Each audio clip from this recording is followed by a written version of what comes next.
Ladies and gentlemen, welcome to the BTB Movie Club podcast. My name is Brian Larson. We hope you enjoyed today's movie discussion. Thank you for listening.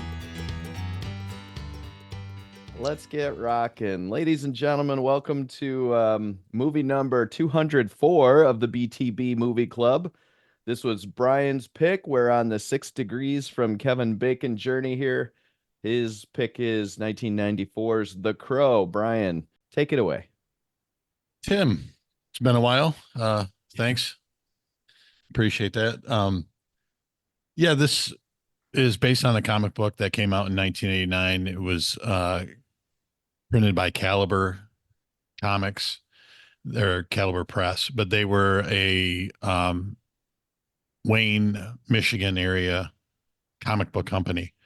So the guy who owned a couple of comic book stores decided to start printing comics, and this was in one of the earlier ones that they did, The Crow, and just very dark story. And they decided to turn it into a movie, and J.O. Barr is the writer artist of it. He was very much involved in it. And so very much enjoy this movie. And haven't, did anybody had not seen it yet besides Wilden? So, all right, we will start with Wilden. Okay. Yeah. Well, as you just alluded to, first time seeing it. And I mean, it was fun. It's a fun revenge story. You could tell it was a comic book inspired type of story, I think. I guess not a ton plot wise. It's just straight revenge for the most part. But it's a fun ride. Fun. It was very 90s, I think, too, and just it was So I first of all, I really like Brandon Lee's performance. I see where, and Brian, this is mostly just for you, but I totally see why Sting saw this and was like, "Oh, I'm gonna impersonate this for my new gimmick." Like that makes total sense. There are times where I'm like, "Oh yeah, that's just Sting," and obviously that's backwards, but um, yeah, it was fun. I mean, I thought the villains were very cliche, kind of 90s, just a crackhead-ish gang of just who are the most evil dudes we can, get, and that's going to be on Devil's Night. Like, okay, but it was what it was, and it was a lot of fun for that. Yeah, again, for a story that didn't have a ton of plot, I really liked it, and I liked the way it ended. I thought it was appropriate for, the way it should have ended. I don't know if it could have ended another way, but it was just, yeah, I really, really liked it. And sorry, I don't have anything really that inspiring to say, I guess. Okay, no problem. Then let's move on, and we'll go to Aaron. All right. So I had seen this before. I didn't like it as much as I did back in the day. Obviously, it didn't hold up perfectly. It at the time of watching it in 96 or 99 or whatever, or both. It was more dramatic, more I'm not going to use the word believable. I don't know, more intense almost. I didn't feel any of the anxiety or like, I don't know. The fights weren't what I remembered. The amount of guns was actually more than I remembered. As far as the shooting and stuff, felt that sometimes it was very John Wickish. Like the number of bullets that exited guns was probably one of the more science fiction things going on in it. I don't know too much about handguns, so I'm not even gonna speculate, but 40, 50 bullets coming out of each handgun, wasn't the most realistic thing. But what am I gonna pick on that for this movie? I thought the special effects in most cases held up really well. The crows the one crow in the different scenes, I thought were excellent for the most part. Very much more believable than at the end of what was the biker gang TV show? Sam Crow, Sons of Anarchy. Sons of Anarchy. That crow was terrible. These held up. Some of the other things that I noticed that I'd never really paid attention to. It's supposed to take place in Detroit.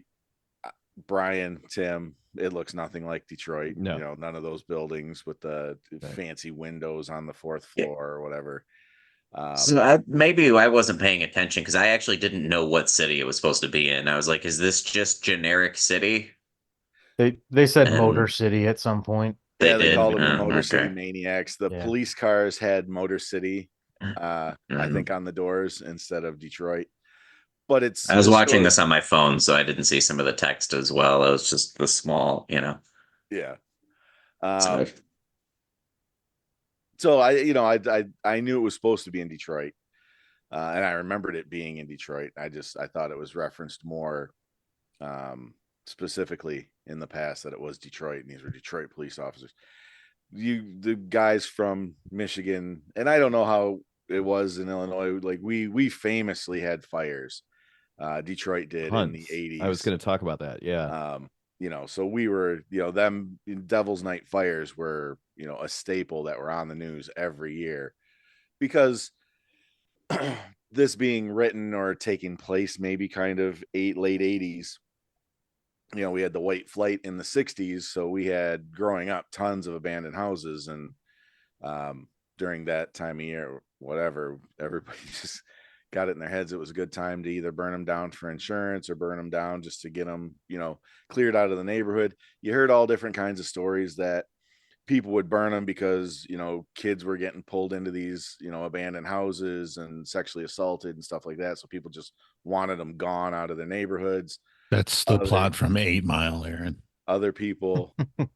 Well, no, I mean, you remember actually hearing it was that. the scene, though. I mean, literally the scene from 8 Mile when they burnt the house down. No, it was because there was a woman. But yes, they use that in other stuff is what I was getting at. Right, but I was just saying it was actually on the news. Yeah. Marshall Mathers lived it, but I watched it here comfortably from 100 miles away, or 60 miles, whatever. Basically Detroit. But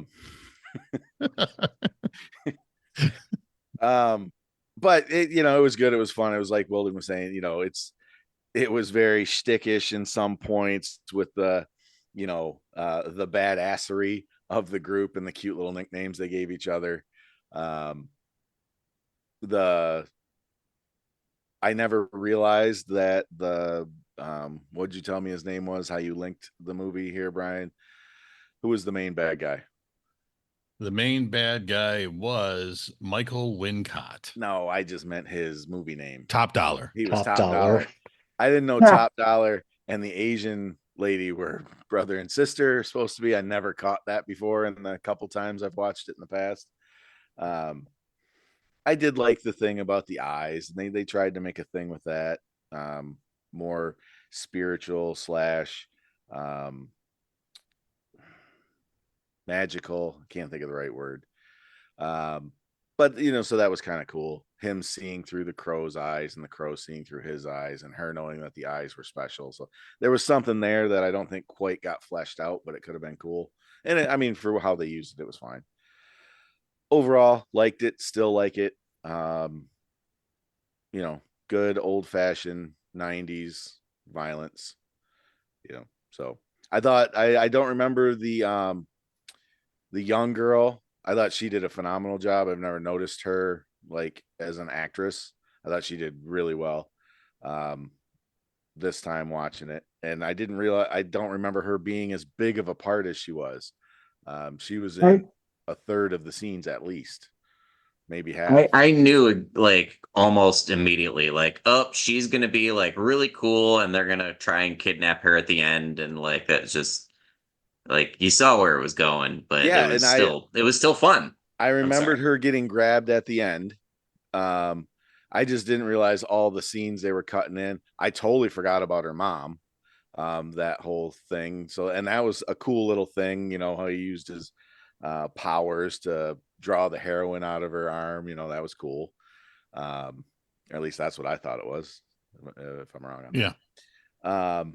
But yeah, I enjoyed watching it.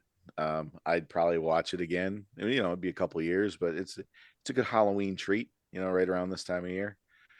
But yeah, good pick. Watched it. So should you. That was for all the listeners out there. Thank you, Aaron. And thank you, listeners. Matt, let me know what you thought of The Crow. All right. This one holds a special place in my heart. I used to love this movie when it first You came don't out. anymore? Is that what you're Well, saying? I still like it. I don't know if Okay. I love it, but I still like it. I had a friend actually who was so obsessed with it that he would like paint his face like the crow Oh, sometimes. It wow. was really weird. He was a weird dude. Joe, wherever you are, you're a weird dude.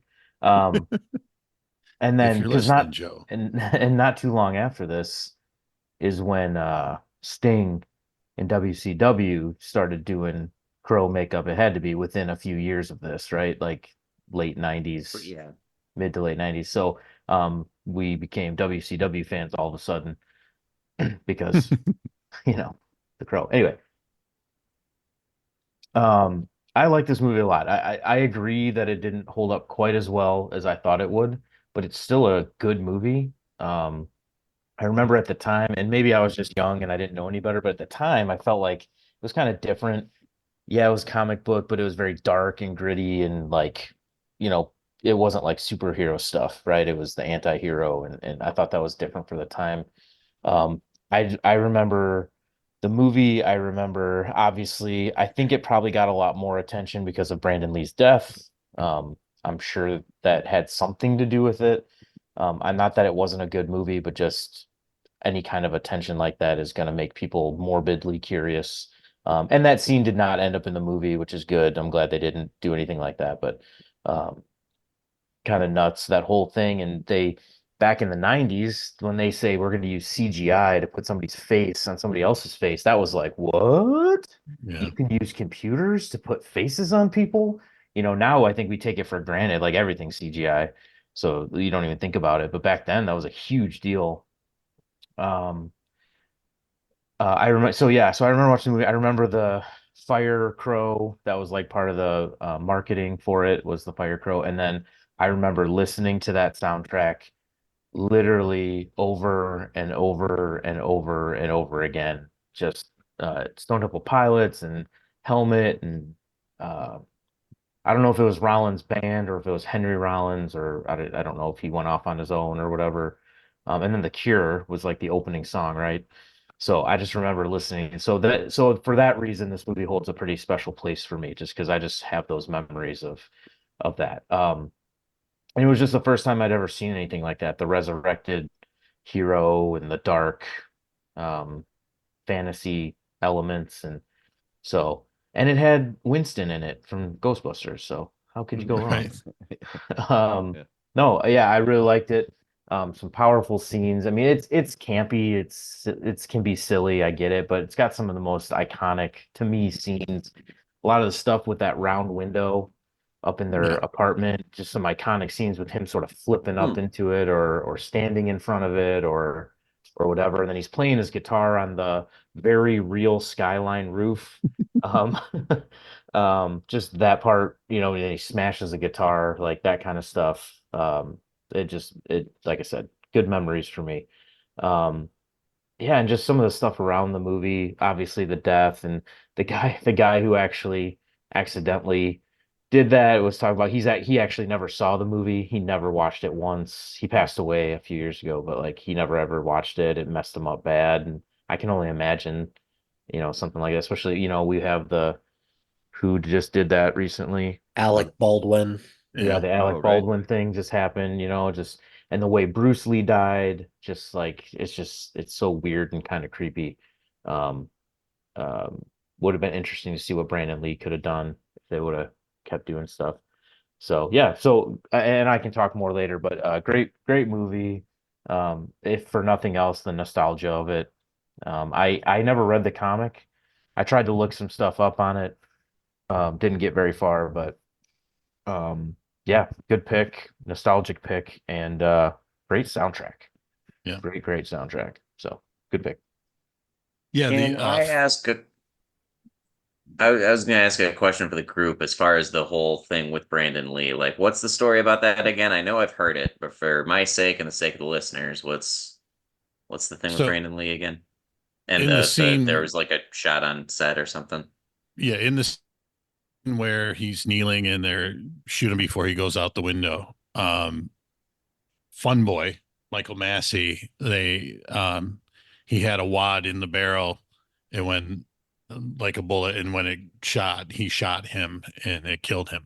They couldn't stop the bleeding and he died. Um, some of the things about that, in the original script, Fun Boy was not one of the ones who was supposed to be there shooting him, but the director Alex Proyas decided he wanted that, so that never should have happened from the script, and there was a lot of guilt involved with that and the feelings of it from when it was done. So, um, but yeah, the they shot down shooting of gives all most of Brandon Lee's scenes were done at the time when that happened. So they had shut down filming for a little while, and then they came back and finished it. And like Matt said, they used CGI over a stunt double, and that actual person was the actor who did the Crow in the second movie, the Crow City of Angels. That's what you guys were referring to last week. Okay. Yeah. He Okay. it Thank you for. it was so just to add some additional context, um, part of the reason why the gun went off the way that it did as well is because the studio or like the whole production was over budget. There was time constraint issues as well. So the prop master, they were trying to find ways to like make it look authentic while in a way kind of like trying to cut corners to save money. And again, just like a unfortunate perfect confluence of just different things happened because the gun was jammed, and then there was like the way that they normally did it, like in Hollywood at the time, they didn't follow like because there were no like proper protocols or procedures or anything like that. And this is like a film that's responsible for like, yeah, like we need to have proper protocols and procedures for things like this. Um, and this also happened 3 days before filming was supposed to wrap as well. So that that's also like another shitty situation about this.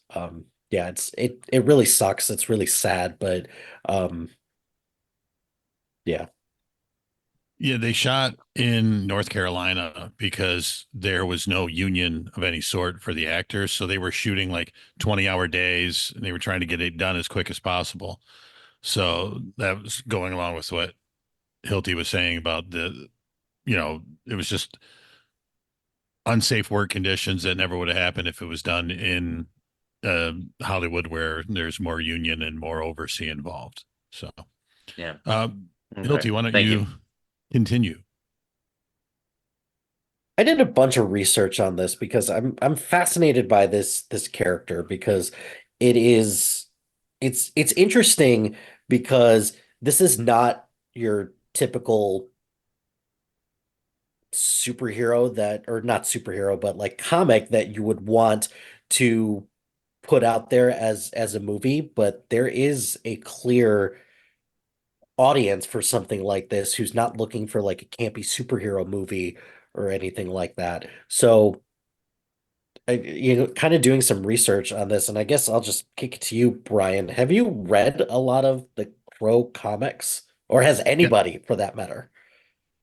Yes. So, Yeah, um, I had them when they originally came out in my first comic book collection. They were sitting there, and actually had several conversations at the comic book store with J.O. Barr, because he used to come into uh, Readers Exchange, I believe it was called, in Westland, where the owner of that comic book store is the one who created Caliber Press.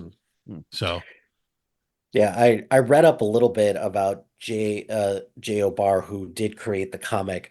He created it due to it's either he had a loved one or he knew somebody who died in a drunk driving accident. Is this His fiance? So girlfriend, oh, fiance, yes.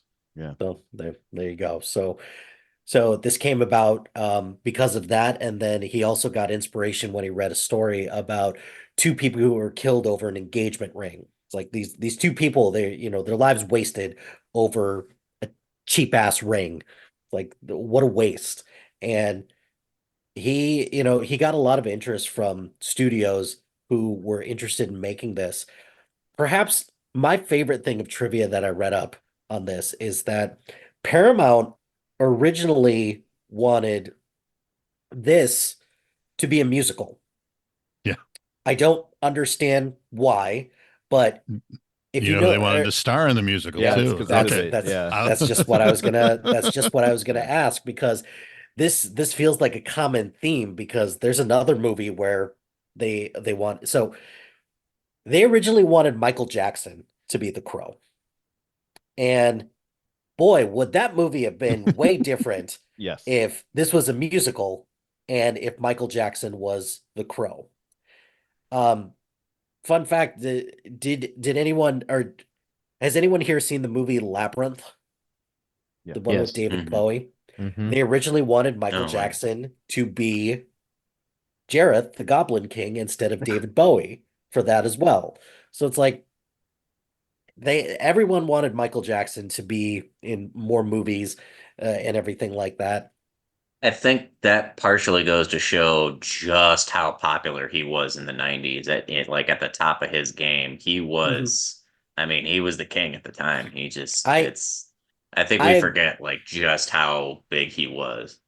yes, I agree, but this is also why studio interference is such a big deal in Hollywood and why studios a lot of times they give notes on things because they're not looking at it from a particular lens. They're looking at it how they can make the most money possible. And you make the most money by getting popular actors and making popcorn movies. That's it.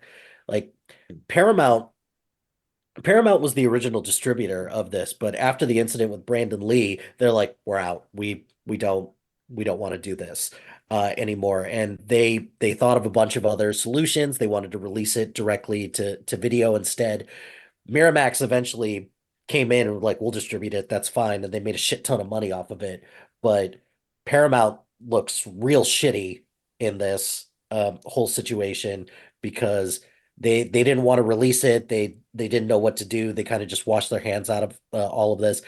Um, nobody because of what happened and it was a total accident, there were no like criminal charges or anything like that, unlike what's going on with like the situation with Alec Baldwin right now, where his case, his part of the case was dismissed with prejudice because they didn't follow proper protocol. But like the prop master or like the armor or whatever, there's still charges pending against him. And you better believe now, especially nowadays, like that studio, Alec Baldwin, they're gonna get the ever loving shit suit out of them for this, for like gross negligence and everything like Mm-hmm. that.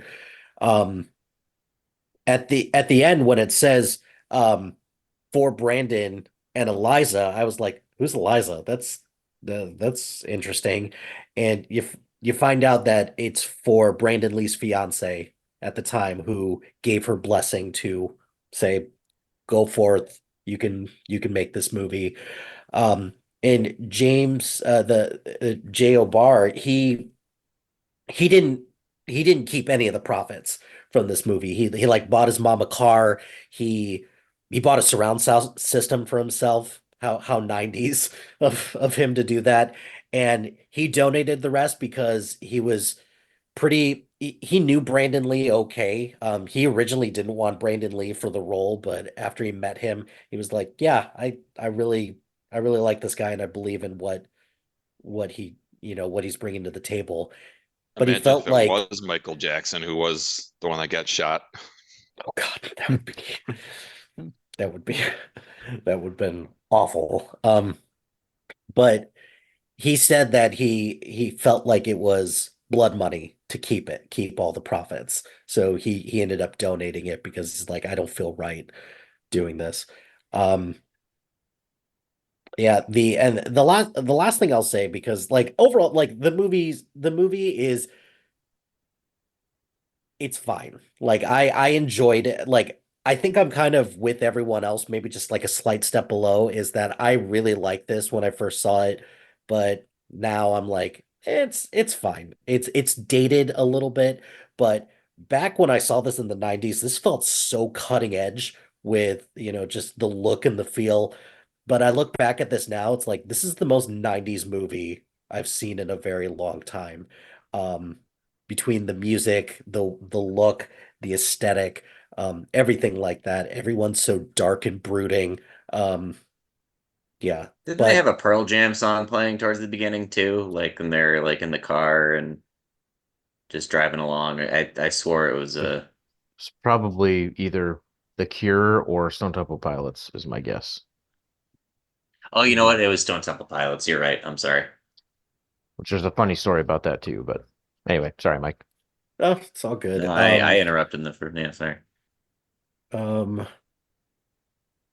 yeah, the last thing I want to talk about was the makeup because they couldn't get the makeup right at all for it. So they had Brandon Lee apply his own makeup, have him sleep in it so it would look more warm. It's like, God, like you would not be able to get away with stuff like that now because it's like, are you gonna make this actor do like literally everything for this? He lost 40 pounds for the role. He had to apply his own makeup. Like, That yeah, sounded it's though from what Got shot. it was that he chose that. He was pissed Oh, about the way the makeup looked. I I So, I heard conflicting accounts about that. I okay. I read a couple different things that said that he was told to do that, but I did also read, like you said, that he did it himself too. And Brandon Lee actually had a lot of say into what was and wasn't in the script. There was actually originally another villain in this who wanted to steal the Crow's powers, and it was a like Asian supervillain, and he was like, "Nah, now cut that because felt too stereotypical for for the time." So um Brandon Lee had a lot of say in this, which just again just goes to show that he had a lot of influence, and it really sucks what happened to him because had he it's a big what if, right? Like, would Right. this film have been more popular if Brandon Lee was around? Or like it's the same thing with like Heath Ledger and The Dark Knight as well. Like, did The Dark Knight blow up so much more because of Heath Ledger's death as well?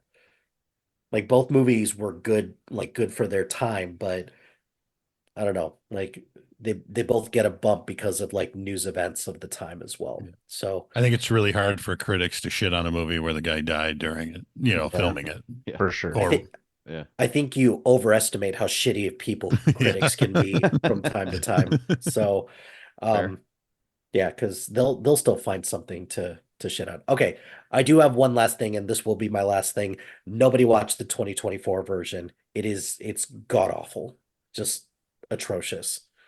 Just looking at the preview, it looks awful.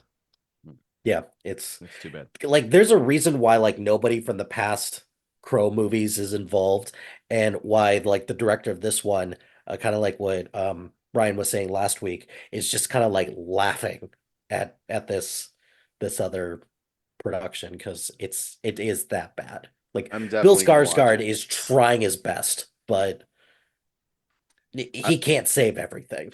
I went looking for it. I didn't want to pay $14 to watch it. I thought maybe it'd be on Max by now. So, but as soon as it's on Max, I'm gonna watch it. I have to. Mike just said, don't watch it. I know. Yeah, I I've mean, watched. isn't that typical dude behavior though? It's like, Yeah. oh, smell this, and then everybody else will do it. This So is awful. Taste it. yeah, Yeah. Yeah, I've watched the other sequels that have come out. The City of Angels, Salvation, and Wicked Prayer, I think is the four, and none of them matched the first one. But the Salvation, I think Kirsten Dunst and Eric Mobius, the that was probably the best one in my opinion. Afterwards, I haven't seen the 2024 one. So, Tim, talk to me about your thoughts on The Crow. Yeah, my memory is that you and I and Aaron watched this together when we were living together. I remember you being really excited about it because you'd already known the story. I'm glad to hear your background information that it was sort of made in Detroit. It sort of comes out of that area because I don't know. We're kind of defensive about Detroit being the laughing stock of the world at times, right? So when it's like Devil's Night in Detroit looks like Gotham City. This is like a Gothamized version of Detroit. Like Aaron was saying earlier, that doesn't look like Detroit. It's kind of like that. Um, I was wondering why they picked Detroit for it, but now it makes a lot more sense that you give us that background stuff. And I remember loving it when we saw it, and I watched it this time around, and I think I'm just going to echo what a couple of people have already said here.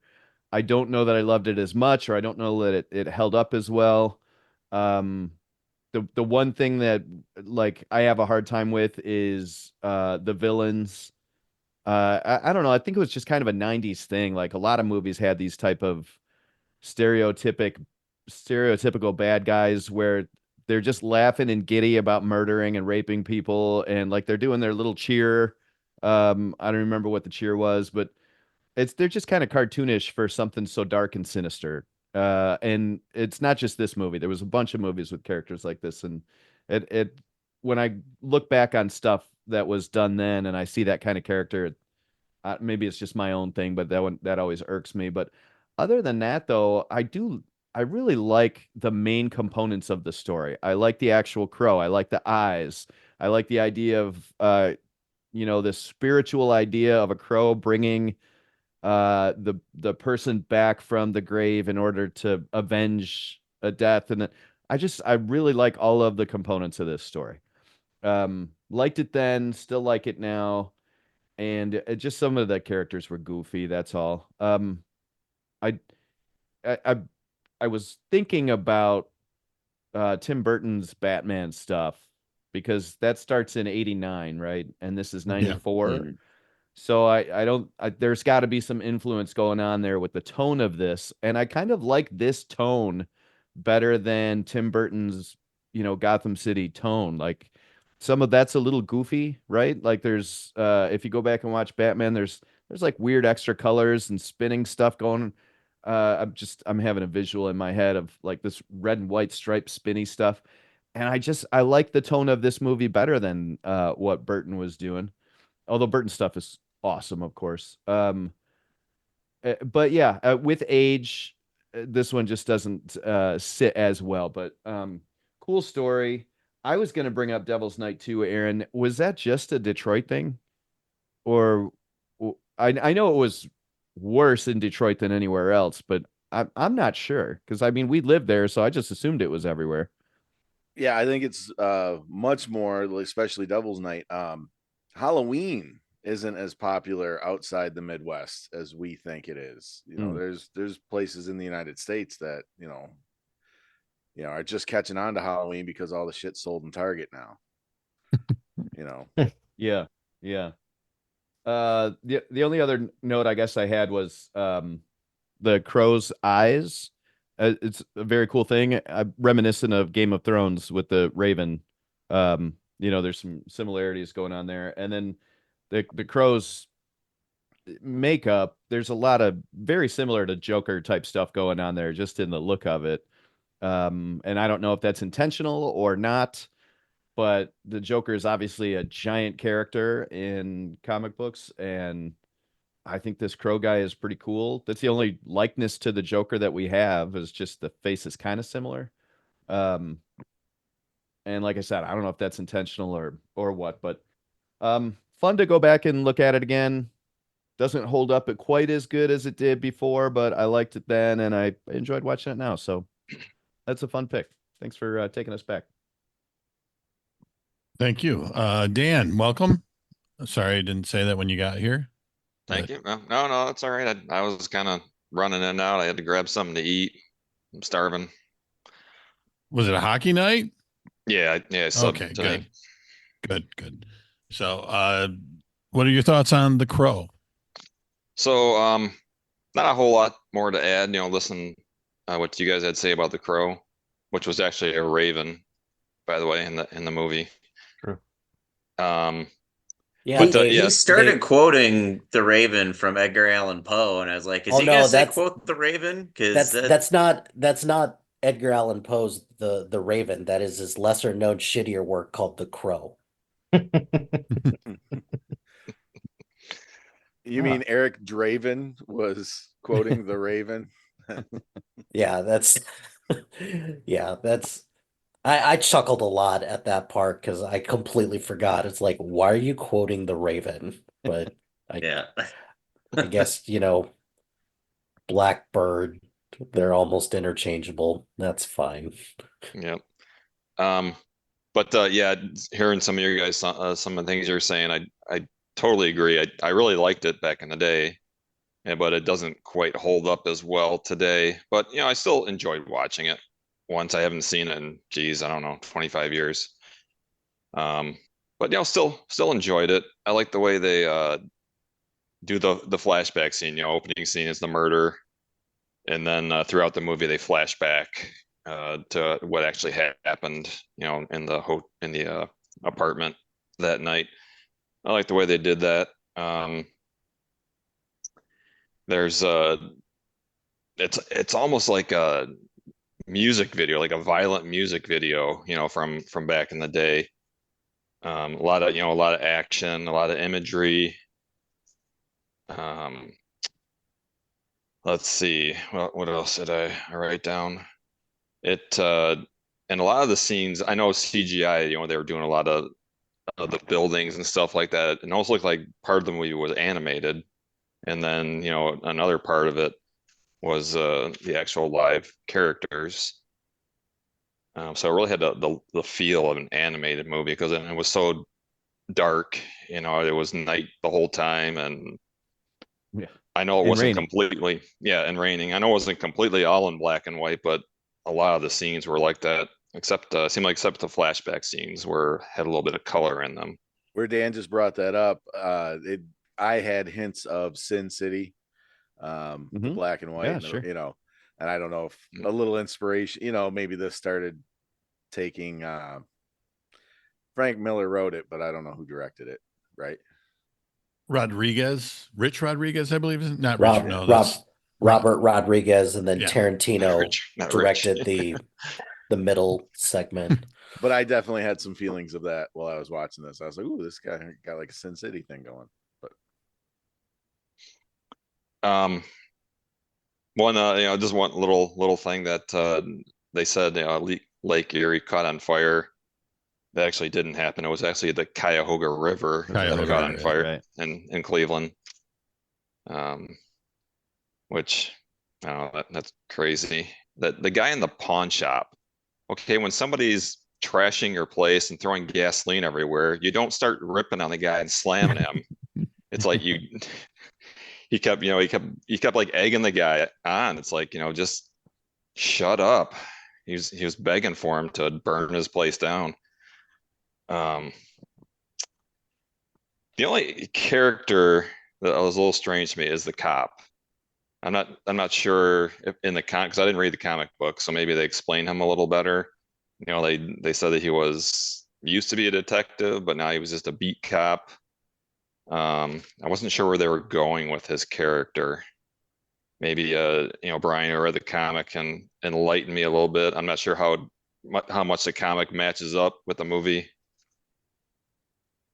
I don't remember exactly the character development on Albrecht. Yes, they didn't get and tell you what got him busted down.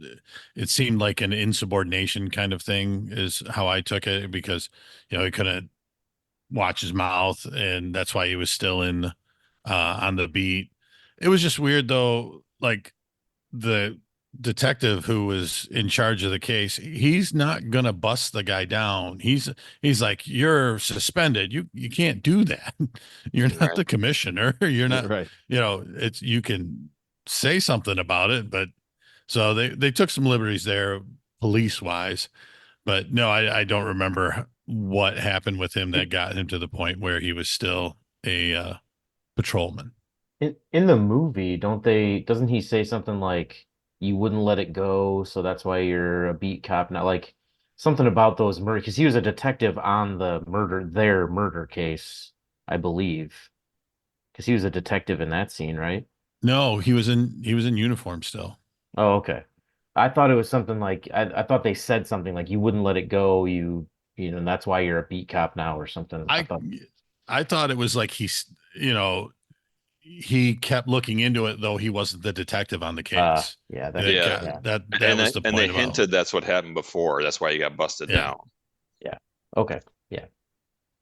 Um, and the guy that hit who did he hit with the car? Was that Shank? Skank. Dang, Skank? yeah. I'm not Skank. Skank over Yeah. there. Skank gets hit with the car and the guy jumps out of his car and starts bitching at him. It's like you're the one that hit him. And what are you damaging my car, you asshole? That's It's the beginning of Gen Z right there. yep.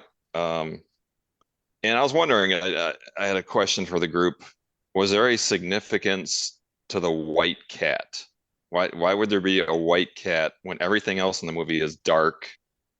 Why it seems that it would be a black cat because black cats are, supposed to be uh, supernatural and all that kind of stuff. So I was wondering why it was a white cat. I My do only not guess have would an be so it would explanation. stand out in the scene. Yeah, that's what I was gonna say, just so it stands out. It's pure, right? Their love was pure and the cat's left over. And Mhm. so it's not supposed to be an evil remnant, it's supposed to be a pure remnant. That's the best I Okay. got for you. Yeah. All right. That was her crow. He gets a crow, she got a cat. Okay. There's a pussy joke in there somewhere. I see. I didn't say it, but there is one in there You somewhere. said it. You said You it. did. You, Yeah, you, it is. you absolutely did. So, And the cat probably would be after a year. I mean, of hanging out in that dirty apartment, he probably would be mostly black and not looking too good. But yeah, that's all I got. I enjoyed watching it again. Not as much as I did back in the day when I saw it. I don't remember if I saw this in the theater. I might have, but but it's a good Halloween, good pick for the season. Yeah, all right. true. Well, thanks, Dan. Um, so a couple other things.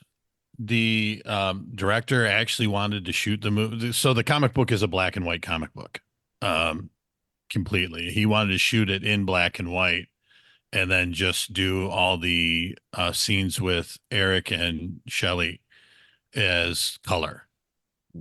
And the producers, they didn't want him to do that. So he kind of got shot down on that. Dan, it's funny you say that it's like a music video because this guy got his start doing music videos. And who did we recently just see? Was that Fincher was also a music video guy who Yeah, turned into. Fincher did a ton of music videos. Yeah. He did after like in the late 90s, early 2000s after Alien 3 flopped at the box office. So still did it for a while after that. Gotcha. Yeah, on the whiteboard in the background, Aaron, the quote is "Abashed the devil stood and felt how awful goodness is." I And that zoomed is in on it. I could see it when yeah, I'm doing this for the listeners. I. It's a No, podcast. Um, I it's a line from Paradise Lost, which is a poem from John Milton that has to do with Adam and Eve. And yeah, the original in the comic book, it had nothing to do with Devil's Night. It was just a random act of violence. Eric and Shelley, they broke down on the side of a road, and there was a car with four guys in it who turned around and attacked them and shot him in the head and raped her. And but then there was the similarities of the Crow coming back, but there wasn't a top dollar guy in Detroit who was burning stuff down and evicting people. So there wasn't that connection, but it just had to do with like Mike said, the revenge and the anger that goes along with it.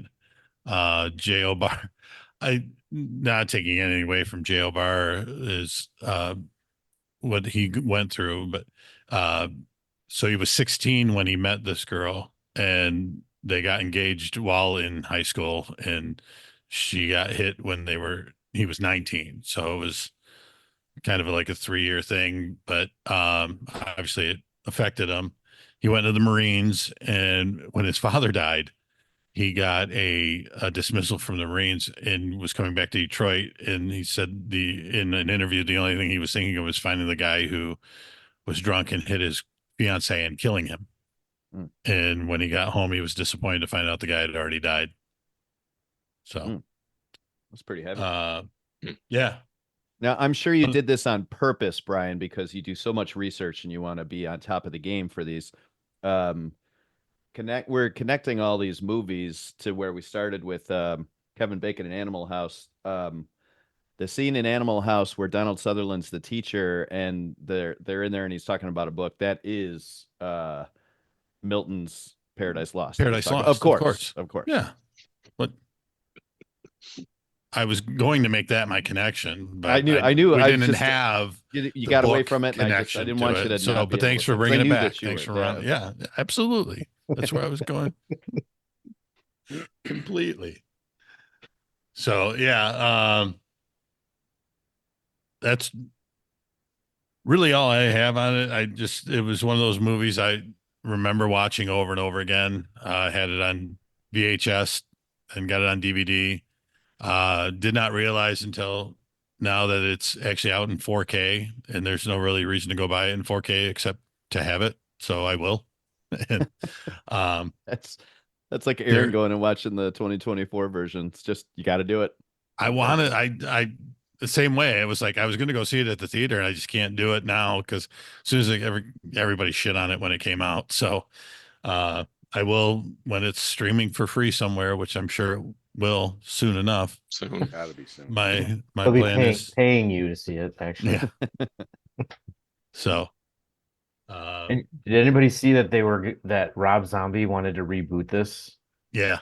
Like in the late 90s, he wanted to do Crow, what was it, Crow 2037 or something in the future. I thought that might be interesting, a Rob Zombie version Yeah, of this. Let him do it now. Yeah, still have them do it. Yeah, I Please, guess for with the the love of flop of God. this recent one, it probably won't need at least 10 years. We can't get away without discussing Hangman's Joke and It Can't Rain All the Time, right? Or it can't. What was the name of the song? It can't rain all the time. Was the Can't quote. rain all the time. But that's a song from his band, Hangman's Mhm. Joke. Okay.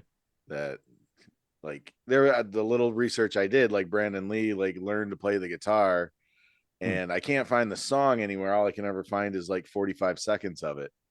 But like the band actually recorded a piece of that song, for the. Matt, was it on the actual soundtrack or a clip of it or anything? Do you remember? There's something. I don't think it's by Hangman. I mean, it was a fake band, right? It wasn't, Right. or so I'd have to look it up. But apparently it's him playing the guitar, I think singing too. And, studio artists, studio artists. Is that the right term, Tim? Studio musician is Studio probably what you'd call.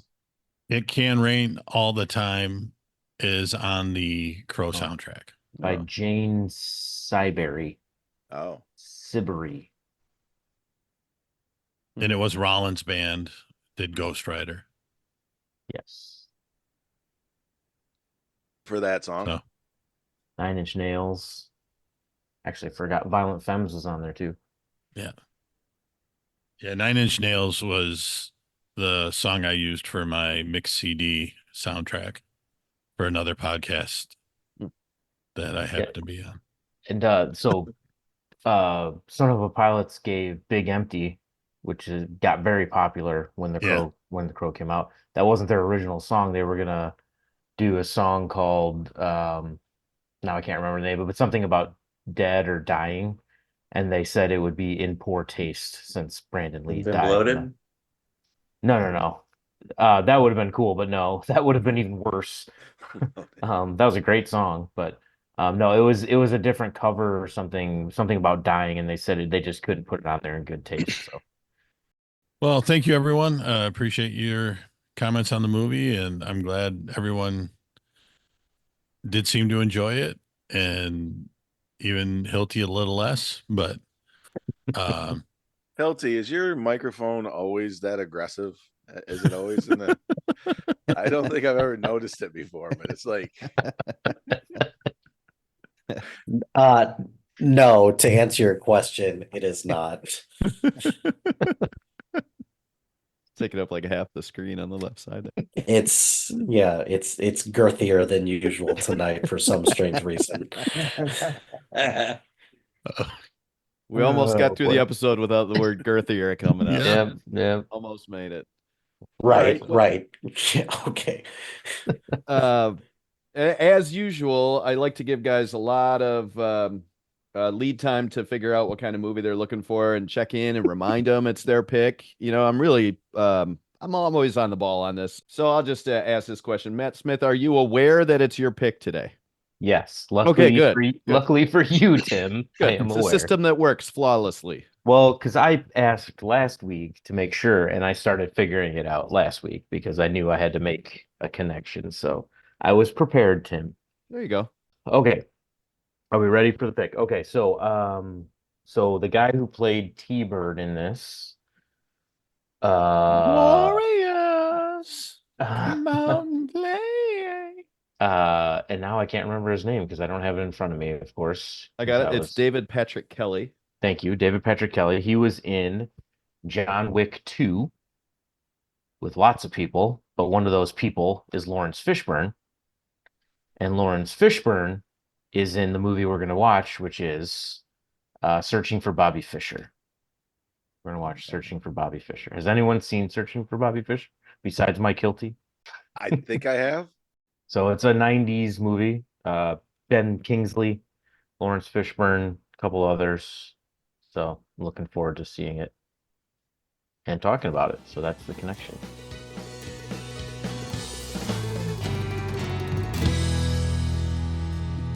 That'll do it for this episode of the BTB Movie Club podcast. Thank you as always for listening. We know we enjoyed ourselves. We hope you did too. Have yourself a great week. We are partnered with the SPDM Crew Podcasting Network.